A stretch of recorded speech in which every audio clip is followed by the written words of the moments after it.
मैंने आपको last class के अंदर ये एक चीज़ बताई थी कि जो आप बाय डिफ़ॉल्ट सेटिंग कर देते हैं ना, वो आपकी बाय डिफ़ॉल्ट ही रहती है। मतलब कि अगर आपने मिलीमीटर के अंदर काम करना है तो आप जब इसको इंस्टॉल करेंगे तो मिलीमीटर के अंदर कर देंगे वो आप, बल्कि आपके पास है, वो दूसरे लड़के के पास नहीं है, आपके पास ऑलरेडी इंस्टॉल है। अच्छा, एक तो जब आप सॉफ्टवेयर को इंस्टॉल करते हैं और उसको पहली मर्तबा जब ओपन करेंगे तो इस तरह का एक डायलॉग बॉक्स आएगा, इस तरह का ना एक डायलॉग बॉक्स आएगा। इसकी जो जी। सेटिंग कर देंगे ना, तो इसका फ़ायदा ये हो जाता है कि फिर जब भी आप सॉफ्टवेयर को ओपन करेंगे ना, आपको यूनिट चेंज नहीं करना पड़ता। बाय डिफ़ॉल्ट आपकी जो आपकी रिक्वायरमेंट होती है उस लिहाज से वो सेट होता है। लेकिन हमने एक ही यूनिट के अंदर काम नहीं करना, हमें डिफरेंट यूनिट के अंदर भी काम करना पड़ सकता है। कभी इंच के अंदर का पड़ सकता है, कभी सेंटीमीटर के अंदर पड़ सकता है। तो फिर आप यूनिट किस तरह चेंज कर सकते हैं, उसके दो तीन मेथड हैं। मैं आपको दो तीन ही समझाता हूँ और डिटेल के अंदर। सबसे पहले इस फाइल के ऊपर क्लिक करो, न्यू फाइल ले लो, पार्ट एंड ओके करो। ओके करने के बाद सबसे आसान और शॉर्टकट जो मेथड है वो ये वाला है। ये देखें, नीचे आपको यूनिट सिस्टम नज़र आएगा, इसको क्लिक करें। यहाँ पे आप जो भी यूनिट सेट करना चाहते हैं, जिस तरह आईपीएस यानी कि इंच पाउंड सैकड़ चाहते हैं, आप इस पर क्लिक करें और अब आपका यूनिट इंच पाउंड सैकड़ है। अब जो भी आप ड्राइंग बनाएंगे वो इंच पाउंड सैकड़ के अंदर बनेगी। अगर आप मीटर रखना चाहते हैं तो ये पहले वाले पे क्लिक करो, मीटर किलोग्राम पर सेकंड। ये बेसिकली तीन यूनिट बता रहा है। एम के एस का मतलब है मीटर, मीटर लंबाई को कहते हैं, किलोग्राम वेट का यूनिट है और सैकड़ टाइम का यूनिट है। इसी तरह अगर आप मिलीमीटर लेते हैं तो मिलीमीटर ग्राम सैकड़ है। ठीक है, अभी आप मिलीमीटर के अंदर काम, एक ये सबसे आसान और जल्द चेंज करने का, यूनिट चेंज करने का तरीका है। दूसरा ये है कि अगर आप इसको क्लिक करते हैं तो यहाँ पे भी लिखा हुआ आता है एडिट डॉक्यूमेंट यूनिट। आप इस पर भी क्लिक करेंगे तो आपके सामने यहाँ पे डॉक्यूमेंट प्रॉपर्टीज़ का एक डायलॉग बॉक्स ओपन होगा। आप डॉक्यूमेंट प्रॉपर्टीज़ को क्लिक करें, सिस्टम ऑप्शन में नहीं जाना, डॉक्यूमेंट प्रॉपर्टीज़ के अंदर जाएं। यहाँ पे आपको यूनिट मिलेगा। आप जो भी यूनिट यूज़ करना चाहते हैं या जिस यूनिट के अंदर ड्राइंग बनाना चाहते हैं, आप उसको सिलेक्ट कर सकते हैं और यहाँ से ओके कर सकते हैं। अब तीसरा मेथड ये है कि आप ये वाला जो गियर या साइन है ना, ये वाला ऑप्शन का, इसके ऊपर क्लिक करें। इसके ऊपर क्लिक करने के बाद आप चले जाएं डॉक्यूमेंट प्रॉपर्टीज़ के अंदर। डॉक्यूमेंट प्रॉपर्टीज़ के अंदर जाने के बाद यहाँ पे आपको मिलेगा यूनिट। ये देखिए, दोबारा बता देता हूँ। ऑप्शन के ऊपर क्लिक करें, ऑप्शन के ऊपर क्लिक करने के बाद डॉक्यूमेंट प्रॉपर्टीज़ के अंदर चले जाएं। यहाँ पे यूनिट है, इसको क्लिक करें। आपके सामने यूनिट का डायलॉग बॉक्स ओपन होगा। आप जो भी यूनिट यूज़ करना चाहते हैं, जिस तरह मैं मीटर वाला करना चाहता हूँ, यानी कि मीटर किलोग्राम सैकड़ वाला, और ओके करूँगा। अब जो भी ड्राइंग बनाऊँगा वो मीटर के अंदर बनेगी। ठीक है, मिलीमीटर के अंदर नहीं बनेगी, मीटर के अंदर बनेगी। अगर दोबारा मिलीमीटर करना है, दोबारा ऑप्शन के ऊपर क्लिक करो, डॉक्यूमेंट प्रॉपर्टीज़ के अंदर जाओ और यहाँ पे यूनिट के अंदर जाओ और ये MMGS कर दो और ओके कर दो। ये था यूनिट की सेटिंग। अभी हम बात कर लेते हैं कि आप स्केच के अंदर किस तरह जा सकते हैं, स्केच को बना किस तरह सकते हैं, स्केच को स्टार्ट किस तरह कर सकते हैं। सबसे पहले क्या करना है, आपने न्यू फाइल लेनी है। न्यू फाइल लेने के बाद पार्ट में जाना है। पार्ट में जाने के बाद पहले तो आपने अपना यूनिट चेक कर लेना है, जिस यूनिट के अंदर काम करना है ऑलरेडी वही है तो वेल एंड गुड, नहीं तो चेंज कर लेना है। फिर आपने क्या करना है, यहाँ पे देखें तीन डाटम प्लेन है, यहाँ पे तीन डाटम प्लेन आपको शो होंगे। आप अपनी ड्राइंग की रिक्वायरमेंट के लिहाज से जिस डाटम प्लेन पे आपने काम करना है, सपोज करें फ्रंट प्लेन पे करना है, फ्रंट प्लेन को सिलेक्ट करें। यहाँ पे देखें स्केच का बटन नज़र आएगा, ये स्केच का, इसको क्लिक करना है। जिस तरह ही क्लिक करोगे आप स्केच इन्वायरमेंट के अंदर आ जाएंगे। आपने जो भी ड्राइंग बनानी है वो बनाए।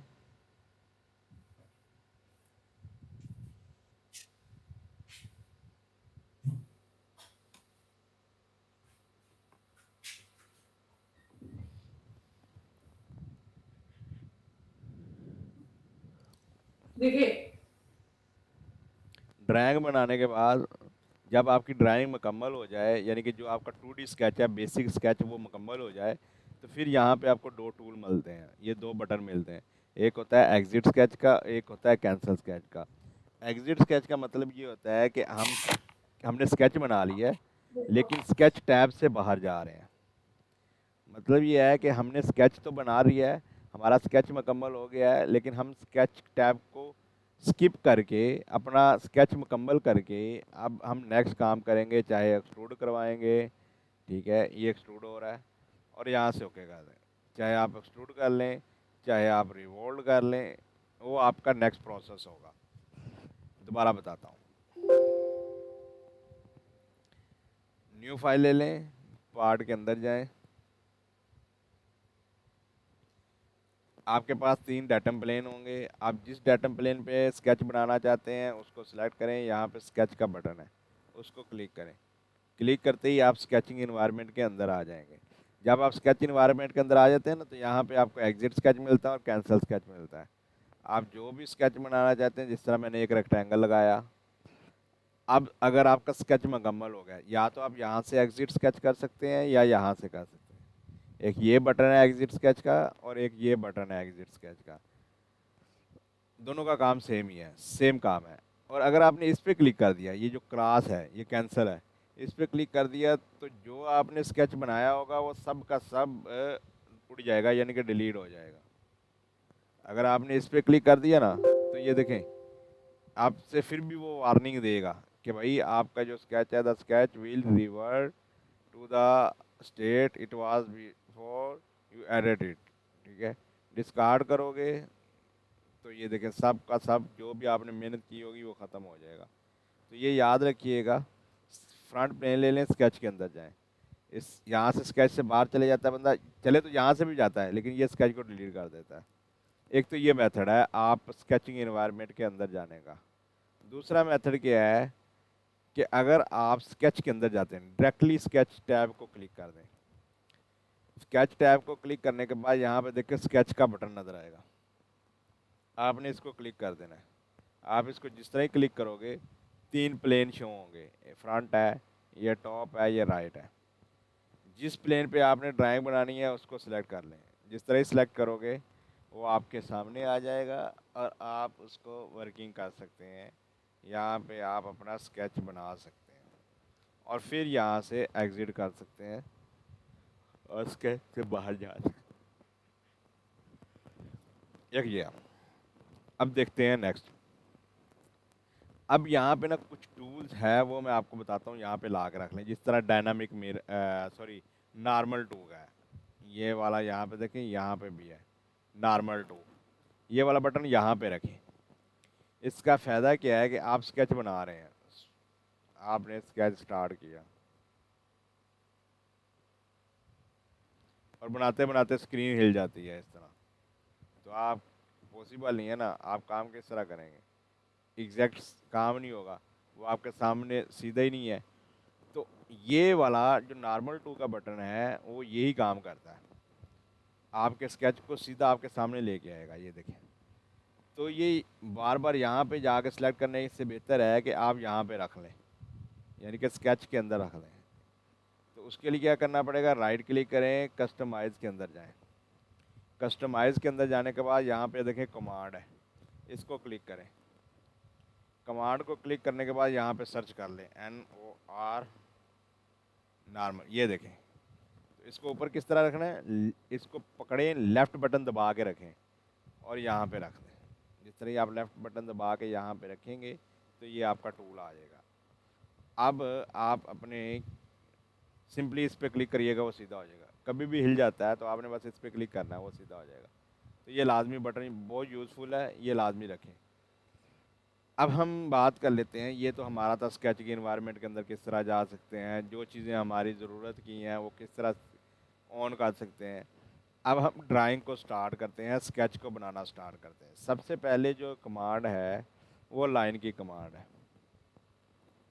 सबसे पहले लाइन की कमांड है और इसको आप क्लिक करें। क्लिक करने के बाद आपने जिस जगह से स्टार्ट करना है वहाँ पे क्लिक करें और आप लाइन लगा सकते हैं, चाहे वर्टिकल लगाएं, हॉरिजेंटल लगाएं, एंगुलर लगाएं, या फिर आप इस तरह हॉरिजेंटल लगाएं और इसको इसके साथ मिला दें। तो ये कंटिन्यूस लाइन है, यानी कि लगती जाएगी। आप जिस तरह क्लिक करते जाएंगे ये आपकी लाइन लगती जाएगी इस तरह। लेकिन अगर आप चाहते हैं कि मेरी सिंगल लाइन लगे और सिंगल लाइन के बाद, अगर आप चाहते हैं कि सिंगल लाइन लगे, सिंगल लाइन के बाद कमांड स्किप हो जाए, तो उसके लिए क्या करना पड़ेगा, लाइन की कमांड पकड़ें, लेफ़्ट बटन दबा के स्टार्ट करें और जितनी लंबी लाइन लगानी है वहाँ तक लेफ़्ट बटन दबा के रखना है और फिर छोड़ देना है। ये देखें सिंगल लाइन लगेगी, अदरवाइज ये कंटिन्यूस ही लगेगी। तो समझ लग रही है जी भाई? जी जी भैया जी, समझ में आ रहा है। देखें, अगर कभी हम स्केच बना रहे हैं, लाइन की कमांड लें, कभी स्केच आप बना रहे हैं और आपको आर्क की ज़रूरत पड़ जाती है, तो यहाँ पे आपको बाय डिफ़ॉल्ट जो है वो आर्क मिल जाता है इसी लाइन के अंदर। बस करना ही है कि आपने वापस इस पॉइंट पे आना है, इस पॉइंट पे आए, ऑटोमेटिकली ये आर्क के अंदर कन्वर्ट हो जाएगा। ये देखें ऑटोमेटिकली हो जाता है यहाँ पे। अगर दोबारा आर्क चाहिए तो इस पॉइंट पे आए और इस तरह इसको लगा दें, तो इस तरह आपकी आर्क लग जाएगी। दोबारा बताता हूँ, लाइन की कमांड लें, यहाँ पे क्लिक करें, अगर आपको आर्क चाहिए तो वापस इस पॉइंट पे आए, कोई क्लिक वगैरह नहीं करना, बस ऑटोमेटिकली ये आर्क के अंदर चला जाएगा। लेकिन अगर दोबारा लाइन चाहिए तो फिर वापस इस पॉइंट पे आए, इस पॉइंट पे आके क्लिक करें तो ये लाइन आ जाएगी। अगर फिर आर्क चाहिए तो इस पॉइंट पे आए, यहाँ पे आप आर्क लगा सकते हैं। तो ये मेथड है जी आपका लाइन का। अब लाइन के अंदर दो चीज़ें हैं, एक इंसर्ट, जब आप लाइन को क्लिक करते हैं तो इंसर्ट लाइन का डायलॉग बॉक्स ओपन होता है। पहला है ओरिएंटेशन, दूसरा है ऑप्शन। ओरिएंटेशन में आप ये डिसाइड करेंगे कि आपने लाइन को किस साइड पे लगाना है, यानी कि हॉरिजॉन्टल लाइन लगाना चाहते हो, वर्टिकल चाहते हो, एंगुलर चाहते हो, किस ओरिएंट में लाइन लगाना चाहते हो। और ऑप्शन में क्या है कि आपने जो लाइन लगानी है वो किस टाइप की लगानी है, यानी कि कंस्ट्रक्शन चाहते हो, इन्फिनाइट चाहते हो, या सॉलिड चाहते हो, वो आप ऑप्शन के अंदर डिसाइड करेंगे। एज स्केच्ड अगर रहेगा, एज स्केच्ड, तो आप किसी भी किस्म की लाइन लगा सकते हैं, चाहे आप हॉरिजॉन्टल लगाएं, चाहे आप वर्टिकल लगाएं, चाहे एंगुलर लगाएं, चाहे फिर आप सीधी सीधी लाइन लगाएं। ठीक है, तो एज स्केच का मतलब ये है कि आप किसी भी किस्म की लाइन लगा सकते हैं, चाहे आप आर्क ले लें, वापस आएँ और इसको आर के अंदर कन्वर्ट कर दें। दूसरा ऑप्शन है वर्टिकल वाला, इसको क्लिक करें, यहाँ पे देखें दूसरा ऑप्शन है हॉरिजॉन्टल, तो इसमें सिर्फ हॉरिजॉन्टल ही लाइन लगेगी। ये देखें, मैं ऊपर नीचे जाता भी हूँ पॉसिबल ही नहीं है, ये बिल्कुल हॉरिजॉन्टल लाइन लगेगी। इसमें सिर्फ आप हॉरिजॉन्टल ही लाइन लगा सकते हैं और कोई ऑप्शन की लाइन नहीं लगा सकते। लेकिन अगर आपने वर्टिकल सेलेक्ट किया तो इसमें सिर्फ वर्टिकल लाइन लगा सकते हैं। ये देखें दूसरी साइड पे जा रहा हूँ माउस का कर्सर लेके, लेकिन नहीं लग रही, सिर्फ आपकी वर्टिकल लाइन लगेगी। और लास्ट ऑप्शन जो है वो एंगुलर है। सपोज करें मैंने लेंथ 100 mm है और एंगल मेरा 45 है, तो मैं यहाँ पे लेंथ को 100 mm डालूँगा, यानी कि 100, और एंगल हमारा रहेगा 45। और किस जगह पे लगानी है, मैंने इस जगह पे लगानी है। अब इस लाइन का आप डिस्टेंस अगर चेक करेंगे तो 100 होगा। ये दूसरा डिस्टेंस है, हम नॉर्मल डिस्टेंस चेक करें, नॉर्मल डिस्टेंस चेक करेंगे।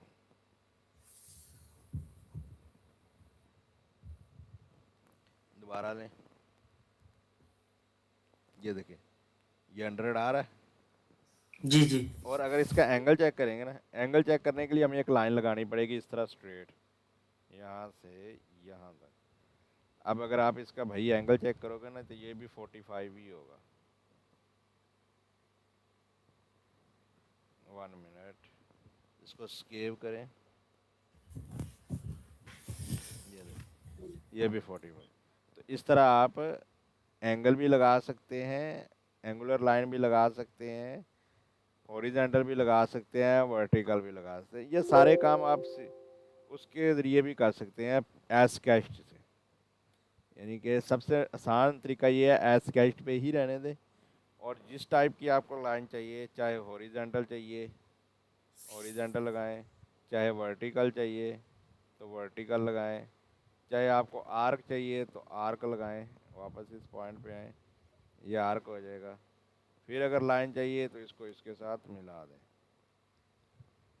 ये जो आपको ग्रीन ग्रीन डॉट नज़र आ रहे हैं ना, इनको ज्योमेट्रिकल रिलेशन बोलते हैं। ये ज्योमेट्रिकल रिलेशन है और ये डिमेंशनल रिलेशन है। ज्योमेट्रिकल रिलेशन आपके स्केच को फिक्स करते हैं। अगर ये आप नहीं देखना चाहते तो यहाँ पे जाओ, यहाँ पे देखें एक ऑप्शन है व्यू स्केच रिलेशन का, इसको ऑफ कर दो। इसको अगर ऑफ कर दोगे तो आपको किसी भी स्केच के अंदर ये रिलेशन नज़र नहीं आने वाले। अगर आप देखना चाहते हो तो इसको क्लिक करो, यहाँ से व्यू स्केच को देख सकते हो।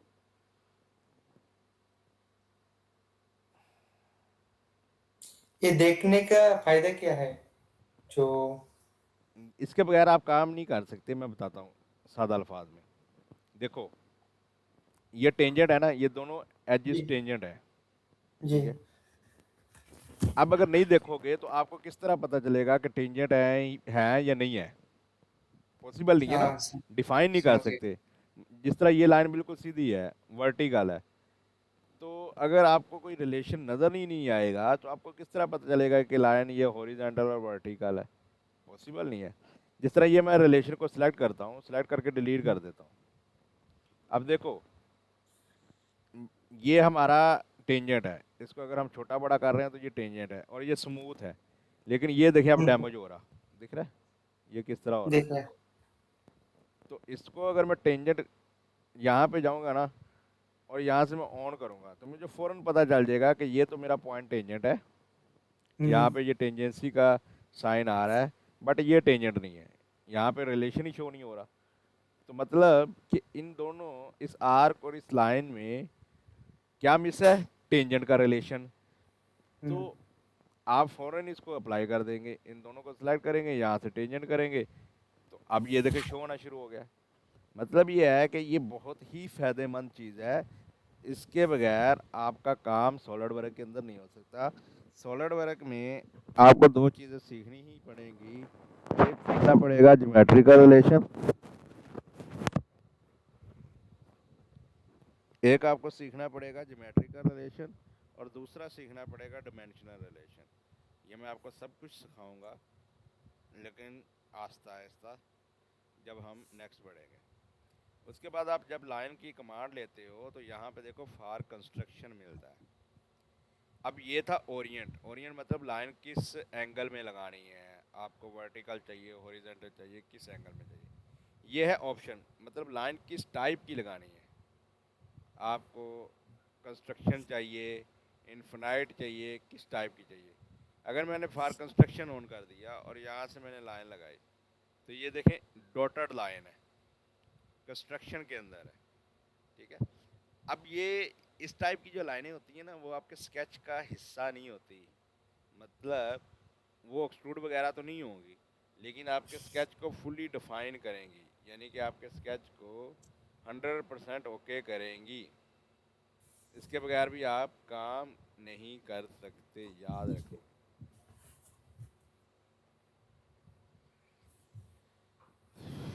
शुक्र है। दोबारा लाइन की कमांड लो और आ गया इन्फिनाइट लेंथ।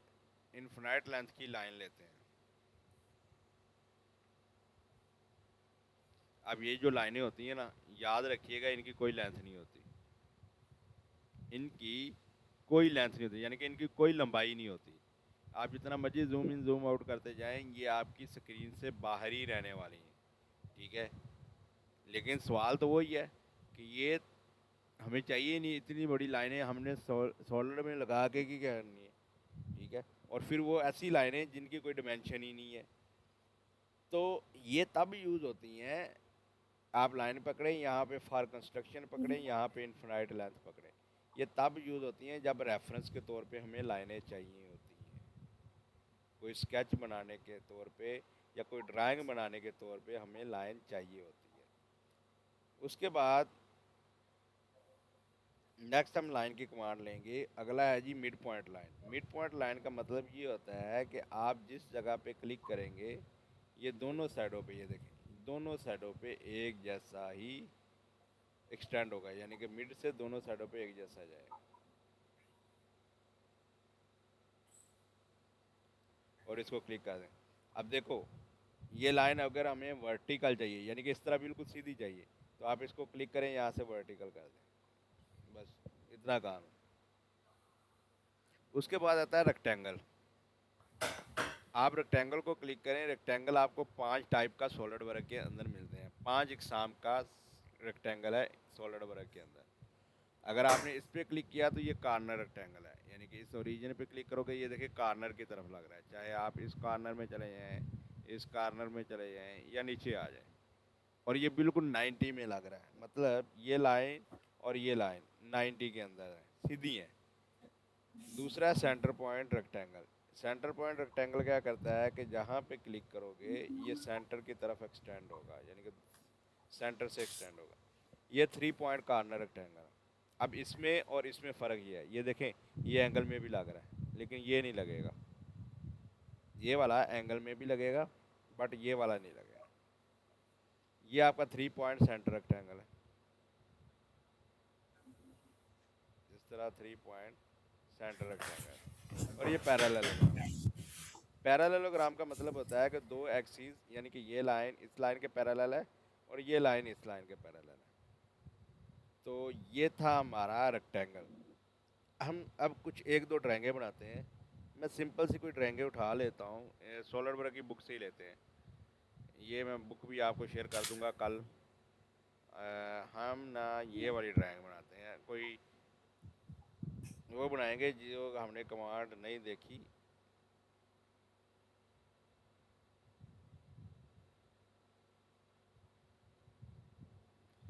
अल्लाह, मुझे लगता है नेट की प्रॉब्लम हो रहा है। मसला नहीं है, मैं रिकॉर्डिंग कर रहा हूँ। नेट का नहीं इशू है। नेट अगर मसला करेगा भी ना, वो आपकी मैं अपनी तरफ से रिकॉर्डिंग कर रहा हूँ, वो मैं आपको सेंड करूँगा ना, आप जब दोबारा देखेंगे आपका मसला हल हो जाएगा। ये देखें, ये ट्यूटोरियल 1 है, नज़र जी आ रहा है। जी इसकी जी ये जी, नजर आ रहा इसकी है। ये ड्राइंग है, ठीक है। अब जिस तरह मैं ड्राइंग बनाऊंगा, अगर तो वो आपने मेथड फॉलो कर लिया तो जी। आपके कोई प्रॉब्लम नहीं आने वाला, किसी किस्म का कोई इशू नहीं आएगा। मैं एक साइड पे सॉलिड वर्क रख देता हूँ, इस तरह एक साइड पे मैंने सॉलिड वर्क रख दिया, एक साइड पे मैंने इस तरह ड्राइंग रख दी।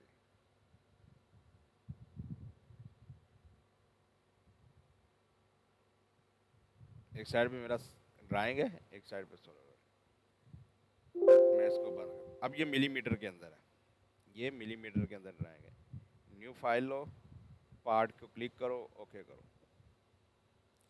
जब भी आपने ड्राइंग बनानी है, आपने सबसे पहले ये देखना है कि किस प्लेन पे ये ड्राइंग बनी हुई है। आप अगर इस जगह पे खड़े हों तो ये इधर से सामने नज़र आ रहा है ना, ये फ्रंट नज़र आ रहा है, ये फ्रंट जी। नज़र है। तो मतलब ये है कि ये फ्रंट प्लेन पे बनी हुई है ना, तो ये इस प्लेन पे बनी हुई है। फ्रंट प्लेन लो और यहाँ पे देखो स्केच का बटन है, इस पर क्लिक कर दो। हम्म। जिस तरह क्लिक करोगे, अभी हम स्केचिंग एनवायरनमेंट के अंदर आ गए। अब यहाँ से लाइन की कमांड पकड़ो। यहाँ पे देखो फॉर कंस्ट्रक्शन इनफिनाइट लेंथ, यानी कि फॉर कंस्ट्रक्शन लाइन चाहिए, इनफिनाइट लेंथ में चाहिए। सबसे पहले आपने दो लाइनें लगा लेनी है, एक वर्टिकल लगा लेनी है, एक हॉरिजॉन्टल, इनफिनाइट लेंथ कंस्ट्रक्शन के अंदर रेफरेंस के तौर पे। यहाँ पे जाए, यहाँ पे जाए, फॉर कंस्ट्रक्शन इनफिनाइट लेंथ। इस तरह आप एक लगाएं लाइन वर्टिकली, एक लगाएं हॉरिजॉन्टल। अच्छा, एक चीज़ और याद रखिएगा कि इस ओरिजिन से ही आपने स्केच को स्टार्ट करना है। ओरिजिन से दूर ना करिएगा, यानी कि यहाँ पे या यहाँ पे ना करिएगा, फिर वो हम्म, आपका फुली डिफाइन नहीं होगा स्केच।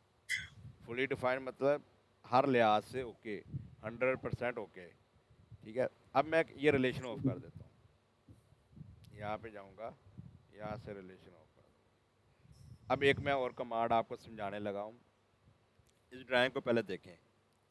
ये जो सेंटर लाइन अंदर नज़र आ रही है सेंटर में, इस जी साइड पे और दूसरी साइड पे, दोनों साइडों पे सिमेट्रिक है ना, एक जैसी जी है। मतलब अगर देखेंगे तो सेंटर लाइन के इधर और इस साइड पे सेम है, एक जैसी है ड्राइंग। समझ लगी है या नहीं लगी, या मैं समझा दूं? Hello, hello.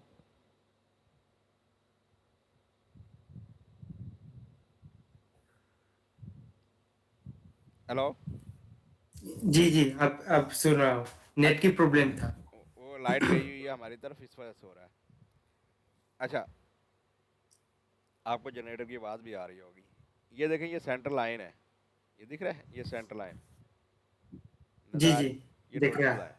अच्छा, अगर इस साइड पे जाएं, इस साइड पे जाएं और इस साइड पे देखें, दोनों साइडों पे सेम है ड्राइंग, दोनों साइडों पे सेंटर लाइन के एक सेम जैसी है ना। सेम। तो क्यों ना हम हाफ बना लें और हाफ उसको मिरर कर दें, हमारा काम हो नहीं जाएगा? तो यहाँ पे जी मिरर की दो कमांड है।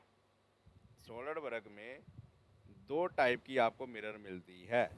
एक तो ये मिरर है, यहाँ पे है। एक मैंने यहाँ पे कस्टमाइज की हुई है मिरर, डायनामिक मिरर। एक यहाँ पे डायनामिक मिरर है और एक ये मिरर है। दोनों का मैं इस यूज़ दोनों में डिफरेंट क्या है? वही मैं बताने लगा हूँ।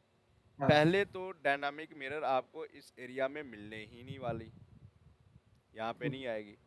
इसको जी कस्टमाइज टू ऐड करना पड़ेगा, यानी कि इसको ऐड करके रखना पड़ेगा। जिस तरह यहाँ पे देखो दो है मेरे पास, एक यहाँ पे पड़ी हुई है, एक यहाँ पे पड़ी जी है। ऐड किस तरह करना पड़ेगा? राइट क्लिक करें, यहाँ पे देखिए कस्टमाइज मिलेगा, इसको क्लिक करें। इसको क्लिक करने के बाद आप चले जाएं कमांड के अंदर। कमांड के अंदर जाने के बाद ये स्केच की कमांड है, तो यहाँ पे स्केच ढूंढें। यहाँ पे ये देखें स्केच है, इसको क्लिक करें। यहाँ पे कमांड ढूंढे, ये वाली है। दोबारा बताता हूँ। इस रिबन एरिया में राइट क्लिक करना है, कस्टमाइज में जाना है। कस्टमाइज में जाने के बाद कमांड में जाना है। कमांड में जाने के बाद यहाँ पे स्केच में जाना है। फिर आप यहाँ पे कमांड ढूंढे, ये पड़ी हुई है डायनामिक।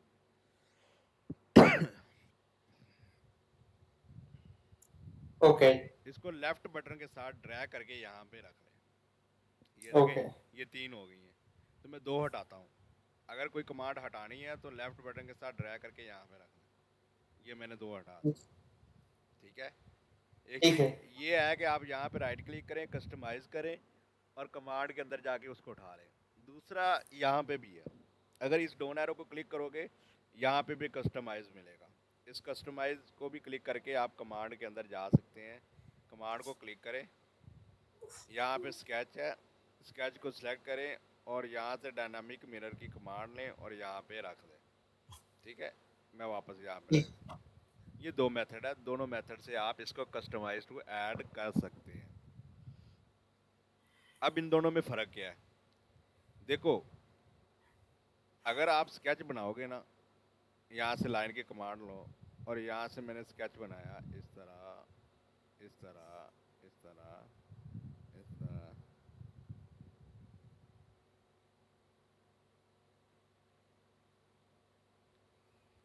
अब मैं इसको पहले ये मिरर की कमांड सेलेक्ट करूँगा, ये वाले बॉक्स के अंदर वो इंटिटी सेलेक्ट करूँगा, यानी कि वो लाइनें सेलेक्ट आपने करनी है जिनको मिरर करना है। पहले बॉक्स में मैंने इनको सेलेक्ट कर लिया। अब दूसरे बॉक्स के अंदर आपने वो वाला एक्सिस सेलेक्ट करना है जिसके अबाउट मिरर करना है। यहाँ पे हम ये वाला एक्सिस या ये वाली लाइन सेलेक्ट करेंगे और यहाँ से ओके कर देंगे। जिस तरह ही ओके करेंगे तो ये देखें मिरर हो गया। आप सेलेक्ट करके भी जा सकते हैं, यानी कि मैंने स्केच को मिरर करना है, मैं इसको सिलेक्ट किया, सिलेक्ट करने के बाद मिरर को क्लिक किया, मिरर को क्लिक करने के बाद मिरर अबाउट में गया और इस सेंटर लाइन को क्लिक कर दिया। अगर मैंने नीचे वाली साइड पे मिरर कराना है तो सेम उसी तरह मैंने स्केच को सिलेक्ट किया, मिरर में गया और मिरर अबाउट में मैंने इस सेंटर लाइन को सिलेक्ट कर दिया। तो ये देखें नीचे मिरर हो गया। और अगर मैंने दोबारा गया और मिरर में गया, यहाँ पे देखिए कॉपी है, अगर आपने कॉपी को ऑफ कर दिया ना, हम्म।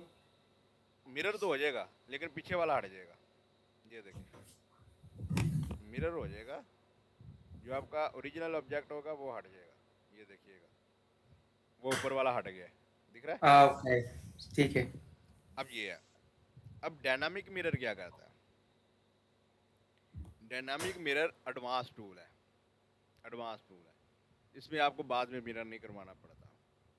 इसमें करना ये है कि जिस लाइन के अबाउट मिरर करवाना है, आपने डायनामिक मिरर को सिलेक्ट करना है, उस लाइन को सिलेक्ट कर देना है। फिर आपने लाइन की कमांड लेनी है। अब देखिए ऑटोमेटिकली मिरर होता जाएगा। आप बस स्केच बनाते हैं, ये देखें दूसरी साइड पे देखें ऑटोमेटिकली मिरर हो रहा है। ओके। अब इन दोनों में डिफरेंस ये है कि इसमें हमने पहले स्केच बनाया, बाद में हमने उसको इसको मिरर करवाया। मिरर किया। इसमें क्या किया कि हमने उस लाइन को सिलेक्ट किया जिसके अबाउट मिरर किया, और साथ साथ हमारा मिरर होता गया। ठीक है, दोबारा बताता ओ, हूँ। इसमें पहले आपको लाइन ही सिलेक्ट करनी पड़ती है जिसके अबाउट मिरर करवाना होता है।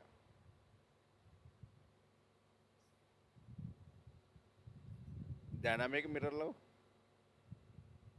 उस लाइन को सिलेक्ट करो जिसके अबाउट मिरर करना है, फिर अपना स्केच बनाओ।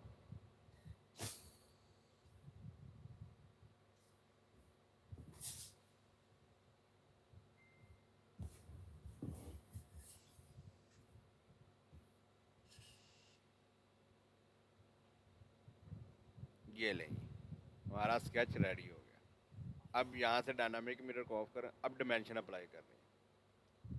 सेम उसी तरह मैं इसको एक साइड पे रख देता हूँ।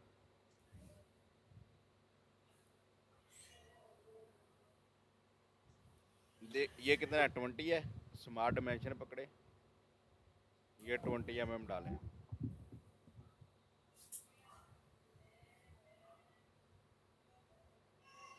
ये हो गया। ये भी 20 है, मतलब इस लाइन से इस लाइन तक जो डिस्टेंस है वो भी 20 mm है।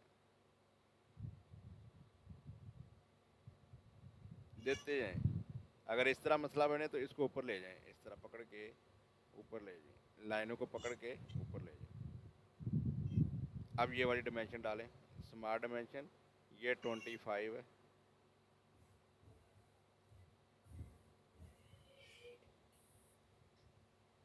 आस्ता आस्ता काम करना है, जितनी देर एक्सपर्ट ना हो।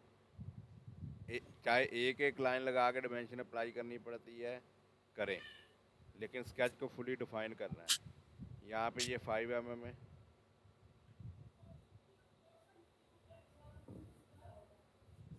उसके बाद ये टोटल डिस्टेंस 50 mm, ये वाला जो डिस्टेंस है ना, ये 10 है।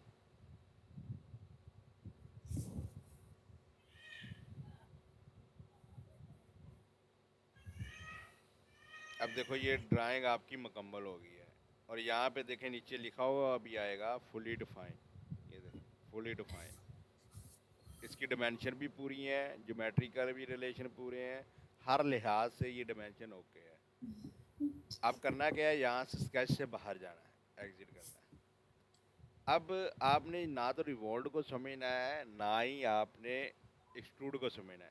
ये ओनली हम ड्राइंग को, जो हमारी रिक्वायरमेंट है ना, उसको पूरा करने के लिए यूज़ कर रहे हैं। चैप्टर 5 के अंदर मैं आपको डिटेल में समझाने लगा हूँ कि रिवॉल्व और एक्सट्रूड के फंक्शन क्या हैं। यहाँ पे फीचर में जाएं, यहाँ पे देखें रिवॉल्व, ये रिवॉल्व हुआ। रिवॉल्व का मतलब होता है घूमना।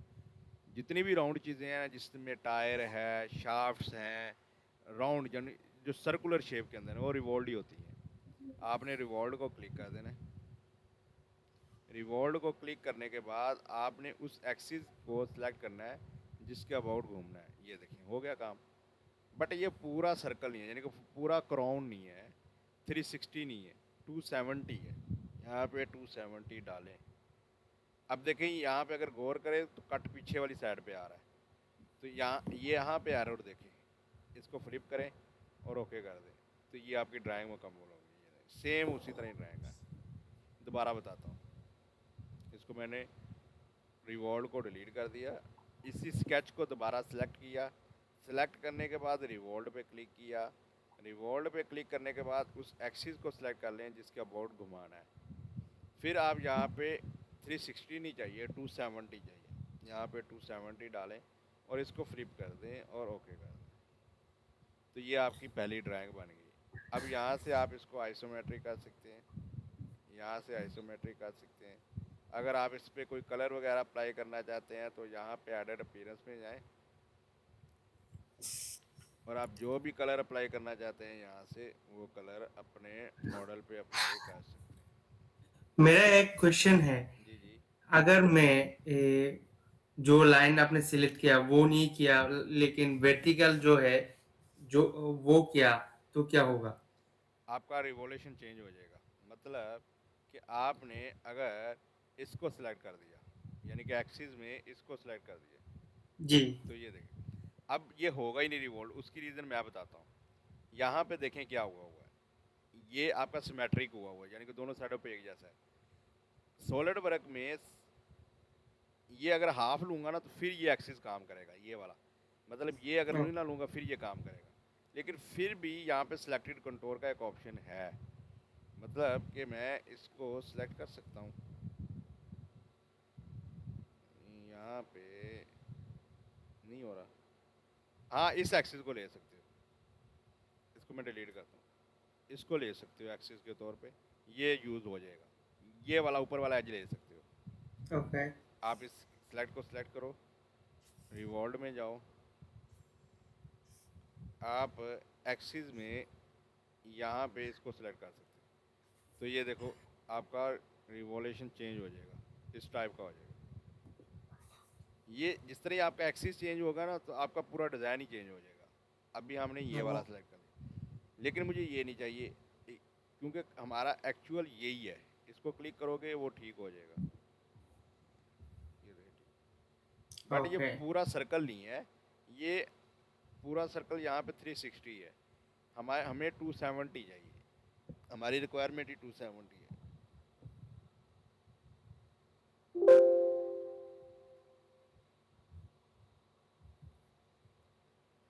और यहाँ से फ्लिप कर दें डायरेक्शन और हो गया। ये एक्सिस से फ्लिप एक्सिस से फ्लिप का डायरेक्शन, मतलब क्या है?